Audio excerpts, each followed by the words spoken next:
Hello बच्चों, हम पढ़ रहे हैं कक्षा 8 का गणित और आज हम प्रश्नावली 5.1 हल करेंगे। ठीक है, इसमें दिया हुआ है, पहला सवाल है निम्नलिखित संख्याओं के वर्गों के इकाई के अंक क्या होंगे। ठीक है, यदि आप कक्षा 8 में हैं तो हमारी पहली वीडियो देख सकते हैं जिस पे हमने वर्ग कैसे निकालें और उनके गुणधर्म बताए हुए हैं। तो इसमें क्या करना है, किसी भी संख्या का यदि हम वर्ग निकालते हैं और संख्या बहुत बड़ी है तो हम उसका इकाई का अंक बहुत ही आसानी से पता कर सकते हैं, क्योंकि जिस भी संख्या का हमें वर्ग निकालना है उसके इकाई के अंक का वर्ग करते हैं। ये इकाई का अंक है, इसका वर्ग करेंगे तो 1 आएगा, तो जो संख्या है उसका इकाई का अंक भी 1 ही होगा। उसी प्रकार से 272 है, इसमें हमें इकाई का अंक पता करना है, तो इसका जो अंतिम अंक है उसका वर्ग करेंगे, वो आएगा 4। तो यहाँ इकाई का अंक कितना हो जाएगा, 4। इसी प्रकार से 799 में हमें इकाई का अंक पता करना है, तो जो संख्या का इकाई का अंक है उसका वर्ग करेंगे, कितना आएगा, 81। तो यहाँ इकाई का अंक कितना हो जाएगा, 8। जो यहाँ पर इकाई का अंक होगा वही संख्या का इकाई का अंक होगा। यहाँ पर 3 है तो 3 का वर्ग करेंगे तो आएगा 9, तो इकाई का अंक कितना हो गया, 9। यहाँ पर 4 है तो 4 चौक 16, यहाँ 7 है, 7 सत्ते 49, तो कितना आएगा, 9।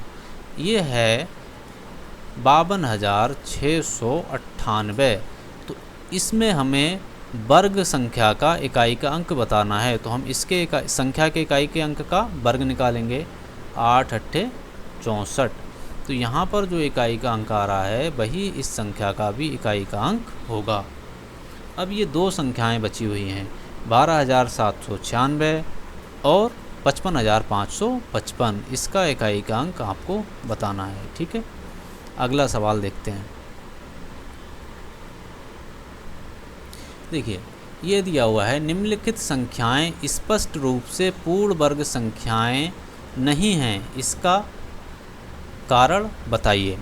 हमने अभी पढ़ा है कि यदि कोई संख्या 2, 3, 7 या 8 पर समाप्त होती है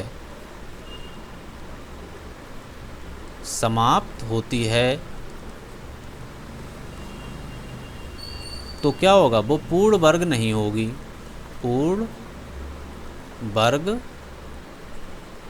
नहीं होगी। ठीक है, तो ये देखो 7 पर समाप्त हो रही है, पूर्ण वर्ग नहीं होगी। ये 3 पर समाप्त हो रही है तो पूर्ण वर्ग नहीं होगी। ये 8 पर समाप्त हो रही है तो पूर्ण वर्ग नहीं होगी, और ये 2 पर समाप्त हो रही है तो पूर्ण वर्ग नहीं होगी। ठीक है, एक चीज़ हमने और पढ़ी थी, वो क्या थी, यदि किसी संख्या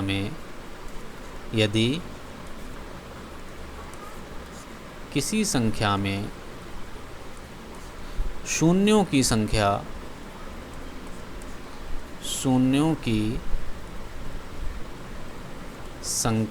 विषम है, क्या है, विषम है, तो वह पूर्ण वर्ग संख्या नहीं होगी, पूर्ण वर्ग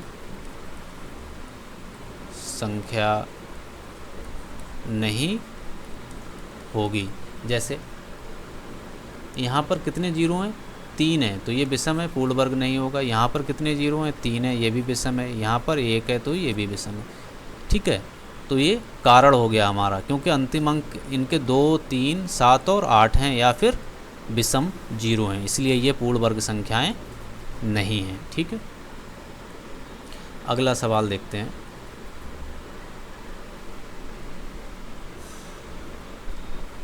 देखो, निम्नलिखित संख्याओं में किस संख्या का वर्ग विषम संख्या होगा। ठीक है, इसको हम कैसे कर सकते हैं,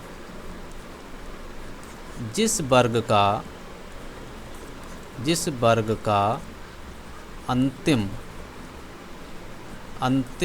अंक विषम होगा, जिस वर्ग का अंतिम अंक विषम होगा वह क्या होगी, विषम संख्या होगा, वह विषम संख्या होगी। ठीक है। जैसे 431 है, 431 है, तो हमें इसका 431 का वर्ग नहीं निकालना है, इसके अंतिम अंक का वर्ग करेंगे। 1 का वर्ग कितना होगा? 1। तो ये क्या है? विषम है, तो ये भी क्या होगा?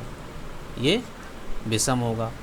2826 है, हमें ये पता करना है कि इस संख्या का वर्ग विषम होगा या सम होगा। तो इकाई का अंक का हम वर्ग कर लेंगे, कितना आएगा? 6 छंग 36। तो इसका वर्ग का अंतिम अंक क्या होगा? 6। 6 क्या है? 6 क्या है? सम है, तो ये विषम नहीं होगा। ऐसे ही हमारा 7779 है, तो इसके इकाई के अंक का हम क्या करेंगे? वर्ग। कितना आएगा? 81। तो इस संख्या में इस संख्या के वर्ग का इकाई का अंक कितना होगा? 1। 1 क्या है? विषम, तो इसका विषम होगा। इसी प्रकार से 4 है, तो 4 यहाँ पर 4 दिया हुआ है, तो इस संख्या का अंतिम अंक क्या होगा? 4 चौक 16। 6 होगा। 6 क्या है? एक सम संख्या है, तो इसका वर्ग विषम नहीं होगा। 431, 7779 और 431 और 7779 का वर्ग ही विषम होगा और बाकी संख्याओं का वर्ग विषम नहीं होगा। इसी प्रकार से अगर हमारा कोई संख्या दी हुई है, ठीक है, और हमें पता करना है कि इसका वर्ग विषम होगा या नहीं होगा, तो कैसे करेंगे? अंतिम अंक का वर्ग करके देखेंगे, और अगर अंतिम अंक का वर्ग करने पर इकाई का अंक सम आता है तो वर्ग सम होगा, और विषम आता है तो विषम होगा। तो इसको बताना है ये सम होगा या विषम होगा और आंसर देना है। ठीक। सवाल नंबर 4। सवाल नंबर 4 है हमारा, निम्न प्रतिरूप का अवलोकन कीजिए और रिक्त स्थान भरिए। देखो 11 है तो बीच में 2 लिखा और इधर उधर 1। 101 है तो 2 लिखा और जितने जीरो हैं उतने जीरो लगाए और इधर उधर 1।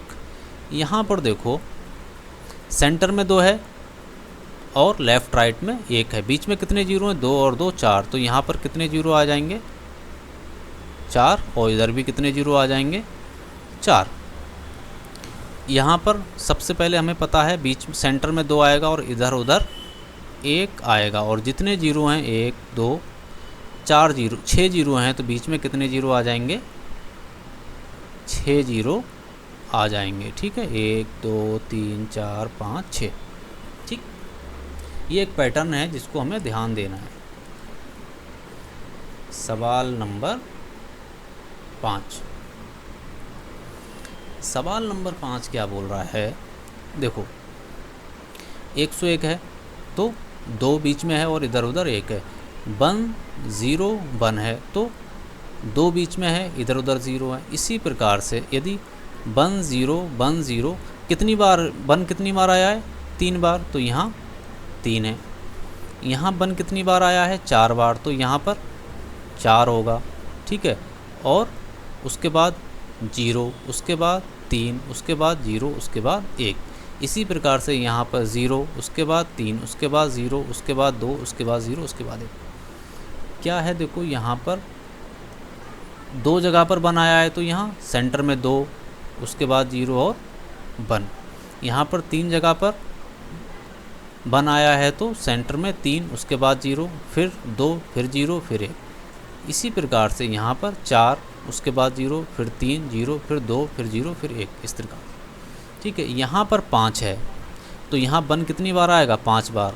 0 1 0 1 0 1 कितनी बार हो गया? 1 2 4 बार हो गया। 0 1, ये होगा इसका आंसर। जितनी बार 5 आया है उतनी बार 1 आना चाहिए। यहाँ 4 आया है तो 4 बार 1 है, 3 आया है 3 बार 1 है, 2 आया है 2 बार 1 है, यहाँ भी 2 आया है तो 2 बार 1 आया है। ठीक, एक और सवाल देता हूँ मैं आपको। 1 0 1 0 1 0 1 0 1 0 1 1 2 3 4 5 6। इसको अगर आपने हल कर दिया तो मैं समझूंगा कि आपकी समझ में बहुत अच्छे से आ चुका है, और इसका आंसर कमेंट करना है। ठीक है, अगला हमारा सवाल है, दिए गए प्रतिरूप का उपयोग करते हुए लुप्त संख्याओं को को प्राप्त कीजिए। जैसे 1 का स्क्वायर प्लस 2 का स्क्वायर प्लस 2 का स्क्वायर बराबर 3 का स्क्वायर। जो यहाँ पर अंतिम संख्या दी हुई है उसमें 1 जोड़ा गया है और यहाँ लिख दिया गया है। 2 में 1 जोड़ा 3 स्क्वायर, 6 में 1 जोड़ा 7 स्क्वायर, 12 में 1 जोड़ा 13 स्क्वायर। ठीक है, लेकिन यहाँ पर देखो ये है a square plus b square plus c square बराबर d स्क्वायर। तो जो d है, जो ये d है वो किसके बराबर है? c प्लस 1 बराबर d दिया हुआ है। और जो c है वो किसके बराबर है? जो b है वो क्या है? जो c है वो क्या है? b गुणा a बराबर c है। जैसे 2 गुणा 1 बराबर 2, 3 गुणा 2 बराबर 6, 4 गुणा 3 बराबर 12। इसी प्रकार से यहाँ 21 दिया हुआ है, 13 यहाँ 12 है, यहाँ 21 है तो यहाँ 20 आएगा। यहाँ 30 और 31 है तो 5 में क्या जोड़ा जाए? 5 की गुणा कितने से की जाए जो 30 आ जाए? तो 6 पंजे 30, 5 चौक 20, 4 तियाँ 12। इसी प्रकार से 2 तियाँ 6, 1 दूनी 2। ठीक है, इसी प्रकार से यहाँ 5 छक्का 30। ठीक, अब ये 6 और 7 है तो 6 सत्ते 42, यहाँ कितना लिख देंगे? 42। और ये 2 तो यहाँ 3, यहाँ 6 है तो यहाँ 7 है, यहाँ 12 है तो यहाँ 13 है, यहाँ 20 है तो यहाँ 21 है, यहाँ 30 है तो यहाँ 31 है, तो यहाँ 42 है तो यहाँ 43 होगा। ये एक पैटर्न है जिसको याद रखना है। जैसे मैंने बताया a square plus B square plus c square बराबर d स्क्वायर। तो जो d है वो बराबर है c प्लस 1। जैसे यहाँ 2 है तो उसमें 1 जोड़ दिया तो वो किसके बराबर हो गया? 3 के। ठीक है, इसी प्रकार से जो हमारा c है वो बराबर है a गुणा b। यहाँ पर c कितना है हमारा? 2 है तो ये किसके बराबर है? 2 गुणा 1। यहाँ पर c कितना है हमारा? 6, तो ये किसके बराबर है? 2 गुणा 3। ठीक है, समझ में आ गया होगा। अगला सवाल देखते हैं। योग संक्रिया किए बिना योगफल ज्ञात कीजिए। देखो, हमने अभी पढ़ा है क्रमागत विषम संख्याओं का योग, क्रमागत विषम संख्याओं का योग, क्रमागत विषम संख्याओं का योग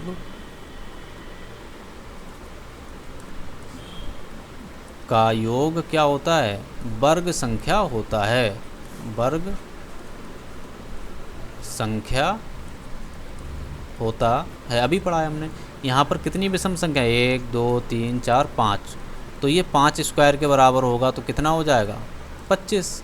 यहाँ पर कितनी संख्याएं? 1 2 3 4 5 6 7 8 9 10। तो 10 संख्याएं हैं तो ये 10 के वर्ग के बराबर होगा। कितना हो जाएगा? 100। 1 2 3 4 5 6 7 8 9 10 11 12। तो ये 12 के वर्ग के बराबर होगा। कितना हो जाएगा? 144। कितना आसान है।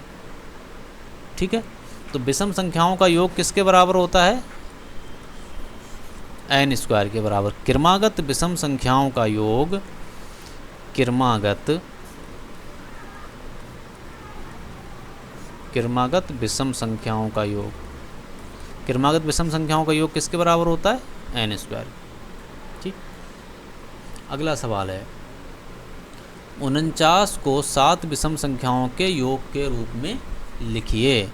49 को 7 विषम संख्याओं के योग के रूप में लिखिए। 1 plus 3 plus 5 plus 7 plus 9 plus 11, 1 2 3 4 5 6 plus 13, 1 2 3 4 5 6 7। तो ये हमारा आ जाएगा 49। 121 को 11 विषम संख्याओं के योग के रूप में लिखिए। 1 plus 3 plus 5 plus 7 plus 9 plus 11 plus 13 plus 15 plus 17 plus 19 plus 21 plus 23। 11 हो गई जी। 1 2 3 4 5 6 7 8 9 10 11। ठीक है, ये एक ज़्यादा है तो ये 121 आ जाएगा। ठीक है। इसी प्रकार से 225 को क्रमागत संख्याओं के रूप में लिखना है। लिख पाएंगे? अगर लिख पाएंगे तो कमेंट में बताइए। ये 225 किसका वर्ग है? 15 का। 15 गुणा 15। एक हिंट भी दे रहे हैं कि ये 15 क्रमागत विषम संख्याओं का योग होगा 225। तो आपको बताना है कौन कौन सी।